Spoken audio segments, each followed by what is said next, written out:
नींद में थे। ड्राइवर जैसे तैसे नींद रोकते हुए बस चला रहा था, लेकिन बस की स्पीड फास्ट थी। तभी बस ड्राइवर ने देखा कि एक कार दूर रास्ते के किनारे बाईं तरफ खड़ी है और बचे हुए रास्ते से बस तेजी से नहीं गुजर सकती थी।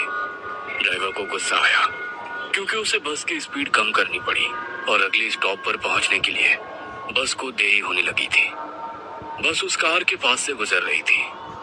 ड्राइवर को लग रहा था कि वो चिल्लाकर कार ड्राइवर को गाली दे, क्योंकि उसने कार किनारे से थोड़ी दूर रास्ते पर लगाई थी। लेकिन फिर भी जोर से हॉर्न मारकर मन ही मन गाली देते हुए ड्राइवर बस आगे ले आया। ड्राइवर तेजी से बस चलाने लगा। कुछ आधे घंटे बाद बस जंगल के रास्ते तक पहुंची। तभी ड्राइवर ने देखा कि एक आदमी रास्ते के बीचों बीच से भाग रहा है। उसकी पीठ पर एक बैग थी। ड्राइवर जोर जोर से हॉर्न मारने लगा ताकि वो आदमी रास्ते के बाजू हट जाए, लेकिन हॉर्न की आवाज सुन वो रुक गया और पलटकर बस को रोकने के लिए चिल्लाते हुए दोनों हाथ उठाकर हिलाने लगा। ड्राइवर को लगा कि वो आदमी मुसीबत में होगा, इसलिए उसने बस रोक दी। बस रोकते ही कंडक्टर ने बस का दरवाजा खोल दिया। वो आदमी हाँफते हुए बस में चढ़ गया और चिल्लाते हुए बोला, जल्दी बस भगाओ भगाओ वरना वो आ जाएगी। बस रुकने के कारण और उस आदमी के चिल्लाने के कारण पैसेंजर्स नींद से जाग गए। ड्राइवर उस आदमी की तरफ मुड़कर देख रहा था। तभी वो आदमी फिर से चिल्लाया, अरे भगाओ वरना वो सब लोगों को मार डालेगी। ये सुन ड्राइवर के साथ साथ बस के सभी लोग घबरा गए और बस ड्राइवर ने वहां से बस भगाई।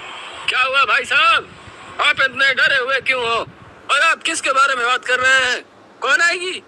उस आदमी ने अपनी पीठ से बैग निकालकर नीचे उसके पैर के पास रखी और कंडक्टर के बगल में बैठ गया। वो पसीने से लथपथ हो गया था। उसका शर्ट फटा हुआ था और उसके शरीर पर कुछ जख्म भी थे जिसमें से खून बह रहा था।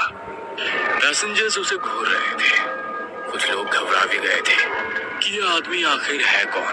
आप कौन हो भाई और ऐसे क्यों भाग रहे हो और किससे भाग रहे हो? वैसे उस आदमी ने बताना शुरू कर दिया, मैं सत्या हूँ।